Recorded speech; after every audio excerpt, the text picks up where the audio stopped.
Acidity കൊണ്ട് ബുദ്ധിമുട്ടാത്ത ആൾക്കാർ വളരെ ചുരുക്കമാണ്. ഇപ്പോൾ എന്താണ് അസിഡിറ്റി? നമുക്ക് അനുഭവപ്പെടുന്ന രണ്ട് തരത്തിലുള്ള അസിഡിറ്റിയാണ്. ഒന്നാമത്തെ ഹൈപ്പർ അസിഡിറ്റി, ഒന്ന് ഹൈപ്പോ അസിഡിറ്റി. ഹൈപ്പർ അസിഡിറ്റി എന്ന് പറഞ്ഞാൽ ആസിഡ് കൂടുതലായിട്ട് ഉൽപ്പാദിപ്പിക്കുന്ന അവസ്ഥയാണ് ഹൈപ്പർ അസിഡിറ്റി. ഹൈപ്പോ അസിഡിറ്റി എന്ന് പറഞ്ഞാൽ ആസിഡ് കുറവായിട്ട് ഉൽപ്പാദിപ്പിക്കുന്ന അവസ്ഥയാണ് ഹൈപ്പോ അസിഡിറ്റി. ഇത് രണ്ടിൻ്റെ സിംറ്റംസ് ഏകദേശം ഒരുപോലെ തന്നെയാണ്. നെഞ്ചരിച്ചൽ, വയറ് വീർത്ത് കെട്ടൽ, പുളിച്ചു കെട്ടൽ ഒക്കെയാണ് ഇത് രണ്ടിൻ്റെ സിംറ്റംസ്. പക്ഷേ ഇതിൻ്റെ കാരണങ്ങൾ വ്യത്യസ്തമാണ്. ഇതിൻ്റെ ട്രീറ്റ്മെൻറ്റും വ്യത്യസ്തമാണ്. ഇപ്പോൾ നമ്മളെല്ലാവരും ചിന്ത എന്ന് വെച്ച് കഴിഞ്ഞാൽ ആസിഡിറ്റി എന്ന് പറഞ്ഞാൽ ആസിഡ് കൂടുതലായിട്ട് ഉൽപ്പാദിപ്പിക്കുക എന്നുള്ള അവസ്ഥ തന്നെയാണ് ആസിഡിറ്റി എന്ന് പറയുന്നത്. അപ്പോൾ ഈ ഹൈപ്പോ അസിഡിറ്റിയിൽ ആസിഡ് കുറവ് കൊണ്ടും നമുക്ക് ആസിഡിറ്റി ഉണ്ടാവുന്നുണ്ട്. ആ കാര്യം നമ്മൾ അറിയുന്നുമില്ല, അതിനെപ്പറ്റി ചിന്തിക്കുന്നുമില്ല. അപ്പോൾ എന്ത് തരത്തിലുള്ള ആസിഡിറ്റി ആണെങ്കിലും നമ്മൾ നേരെ പോയിട്ട് എന്തെങ്കിലും ജലൂസിന് പോലുള്ള മെഡിസിൻസ് ആണ് കഴിക്കുന്നത്.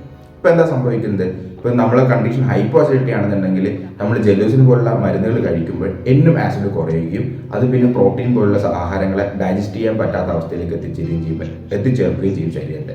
ഓവറായിട്ട് ഡൈജസ്റ്റ് ചെയ്യാൻ പറ്റാത്ത ആസിഡ് കുറഞ്ഞ അവസ്ഥയിൽ എത്തുമ്പോൾ നമ്മൾ വളരെയധികം ബുദ്ധിമുട്ട്, നമ്മൾ ഇമ്മ്യൂണിറ്റി കോംപ്രമൈസ് ചെയ്യും, നമ്മൾ പെട്ടെന്ന് ഓടി ബാത്റൂം പോകേണ്ട അവസ്ഥ വരും. അങ്ങനെയുള്ള സിറ്റുവേഷനിലേക്ക് എത്തും. അപ്പം ഇത് കറക്റ്റായിട്ട് മനസ്സിലാക്കണമെന്നുണ്ടെങ്കിൽ കൃത്യമായിട്ട് ഡയഗ്നോസ് ചെയ്യണം. എങ്കിൽ മാത്രമേ നമുക്കിത് മനസ്സിലാക്കാൻ പറ്റത്തുള്ളൂ. എങ്കിൽ പോലും നമുക്ക് വീട്ടിൽ നിന്ന് ചെയ്ത് നോക്കാവുന്ന ഒരു കാര്യമുണ്ട്. ഒരു ആപ്പിൾ സിഡർ വിനെഗർ എടുത്ത് കുടിച്ച് നോക്കാം. കുടിച്ച് നോക്കുന്ന സമയത്ത് നമുക്ക് കംഫർട്ടാണ് ഫീൽ ചെയ്യുന്നുണ്ടെങ്കിൽ അതിൻ്റെ അർത്ഥം നമുക്ക് ഹൈപ്പോ അസിഡിറ്റിയാണ്. ഇനി നമുക്ക് കഴിക്കും ഇറിറ്റേഷനാണ് ഫീൽ ചെയ്യുന്നുണ്ടെങ്കിൽ അതിൻ്റെ അർത്ഥം നമുക്ക് ഹൈപ്പർ അസിഡിറ്റി എന്നാണ്. അപ്പം ഇത്തരത്തിൽ നമുക്കിതിനെ മനസ്സിലാക്കാൻ പറ്റും. അപ്പം ഇത്തരത്തിലുള്ള അസിഡിറ്റി കണ്ടീഷൻസുള്ള നമുക്ക് ട്രീറ്റ് ചെയ്യാൻ വേണ്ടിയിട്ട് ചെറിയ ഹോം റെമഡീസ് ആയുർവേദം പറയുന്നുണ്ട്. അത് നമുക്ക് പരീക്ഷിച്ച് നോക്കാവുന്നതാണ്. രാവിലെ എഴുന്നേറ്റ ശേഷം ഒരു ഇഞ്ചി ചതച്ച് അതിൻ്റെ നീരെടുക്കുക. അതിലേക്ക് ഒരു നുള്ളു ഉപ്പും കുറച്ച് ചെറുനാരങ്ങയും ചേർത്ത് കഴിക്കുക. ഈ വീക്കായിട്ടുള്ള ആസിഡായിട്ടുള്ള ചെറുനാരങ്ങ നീരും ഇഞ്ചിയും ചേർത്ത്, ഇഞ്ചിയിലായിട്ടുള്ള ആൻറ്റി മൈക്രോബിയൽ ആയിട്ടുള്ള പ്രോപ്പർട്ടി ഉള്ളത് കൊണ്ടും നമ്മളെ വയറ്റിനകത്തുള്ള ബാക്ടീരിയാസിനെ നിയന്ത്രിക്കാനും അതുകൂടെ തന്നെ ആസിഡിറ്റിനെ റെഗുലേറ്റ് ചെയ്യാനും ഇത് ഹെൽപ്പ് ചെയ്യും. ഹൈപ്പർ ആയിക്കഴിഞ്ഞാൽ ഹൈപ്പോ അസിഡിറ്റി ആയിക്കഴിഞ്ഞെങ്കിലും നമുക്ക് ഈ മെഡിസിൻ യൂസ് ചെയ്യാവുന്നതാണ്. കൂടുതൽ വളരെ വലിയ ബുദ്ധിമുട്ടിലാണ് നമ്മൾ ഉണ്ടെന്നുണ്ടെങ്കിൽ ഇത് മാത്രം കഴിച്ചുകൊണ്ട് കാര്യമില്ല. കൃത്യമായിട്ടുള്ള ആഹാര ക്രമീകരണങ്ങൾ വേണം, കൃത്യമായിട്ടുള്ള വ്യായാമങ്ങൾ വേണം, കൃത്യസമയത്ത് ആഹാരം കഴിക്കണം.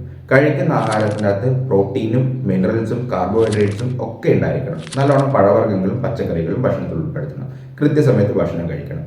കഴിക്കുന്ന സമയത്ത് ഭക്ഷണത്തിൽ മാത്രം ശ്രദ്ധിക്കണം.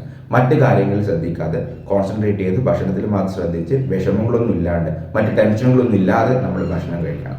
അങ്ങനെ ചവച്ചരച്ച് സമയമെടുത്ത് ഭക്ഷണം എൻജോയ് ചെയ്ത് കഴിച്ചു കഴിഞ്ഞാൽ തന്നെ അസിഡിറ്റി നമുക്ക് ഇല്ലാതാക്കാൻ പറ്റും.